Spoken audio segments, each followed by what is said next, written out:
বিসমিল্লাহির রহমানির রাহিম। দেশ এবং দেশের বাইরে থেকে যারা দেখছেন তাদেরকে আমার সালাম, আসসালামু আলাইকুম। আশা করি সবাই ভালো আছেন। আলহামদুলিল্লাহ, আমরাও আপনাদের দোয়ায় ভালো আছি। তো আপনারা অবগত আছেন যে আমরা এই আমাদের আবেগ অনুভূতি পেজ থেকে যে আপনাদের লাইভ সম্প্রচার করে আপনাদেরকে প্রতিজ্ঞা করেছিলাম যে আমরা কিছু গাছ রোপণ করব আমাদের গলজানি হাজী দেলোয়ার হোসেন হাফিজিয়া মাদ্রাসায়।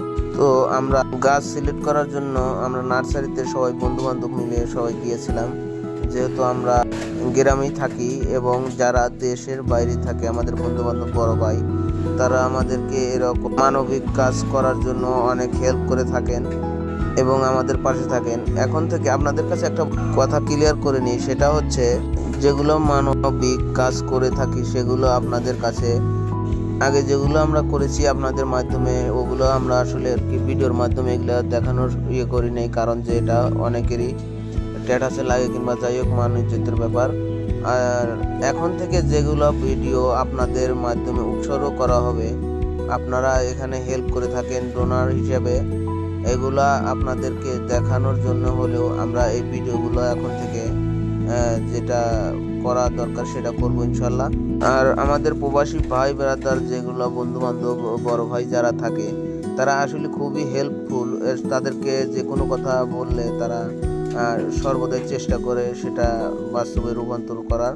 এর আগেও অনেক ইয়ে করা হয়েছে, মানুষকে হেল্প করা হয়েছে, কিন্তু এগুলো আর কি সম্প্রচার করা হয়নি। তো এখন থেকে সব কিছু করা হবে। তো নার্সারিতে গাছ দেখার পরে আমরা ভালোভাবে গাছ সিলেক্ট করি, অনেকগুলো গাছ সিলেক্ট করার পরে আমরা বলেছিলাম যে ওই দিনই গাছগুলো নিয়ে এসে লাগাবো, কিন্তু নার্সারির মালিক যিনি উনি বললেন যে না, এগুলো গাছ যদি আজ লাগান তাহলে গাছটা মরে যাওয়ার সম্ভাবনা বেশি থাকে, তো আমি নিজ হাতে গাছ লাগিয়ে দিয়ে আসবো।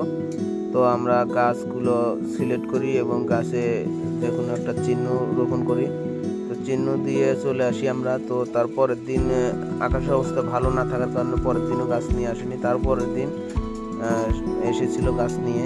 আপনাদের কাছে আমি একটা কথাই বলতে চাই, সেটা হচ্ছে বিশেষ করে যে আমাদের বিদেশি যারা প্রবাসী ভাই বেরাদার যারা আমাদের নিকটস্থ যারা থাকে, আপনাদের কাছে অনুরোধ করে একটি কথাই বলি, আপনারা সবাই তাদের জন্য দোয়া করবেন।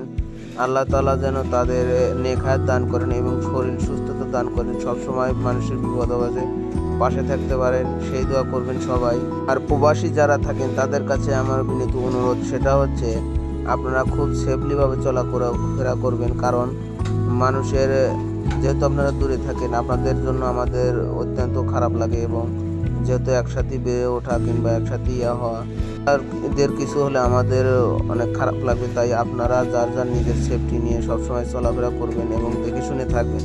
তো গাছওয়ালা উনি দুপুর পরে গাছ নিয়ে এসেছিল, আমাদের মাদ্রাসায় গাছ লাগানো হয়, তারপরে কবরস্থানের যে গেট আছে ওখানে গাছ লাগানো হয়। তো সব জায়গায় বিভিন্ন স্থানে গাছ রোপণ করা হয়। তো আপনাদের কাছে একটা কথা আমরা লাইভে এসে বলেছিলাম যে এখানে আমরা আমাদের ওই পেজের একটি ফলোয়ার একটি গাছ এর কথা বলা হয়েছিল। তো পরে বড় ভাই আব্দুল আলিম ভাই, বন্ধুবর বড় ভাই, সে আমাদের গাছ লাগানোর জন্য কিছু টাকা ডোনেট করে, তারপরে আমরা গাছগুলো নিয়ে আসি। এবং আপনারা সবাই জানেন যে আলিম ভাইয়ের আব্বা তিনি অনেক ভালো মানুষ ছিলেন, শামসুল আলম ফুবা মিয়া, তিনি ছোট থেকেই দেখে আসছি যে অনেক ভালো এবং বিনয়ী নম্র মানুষ।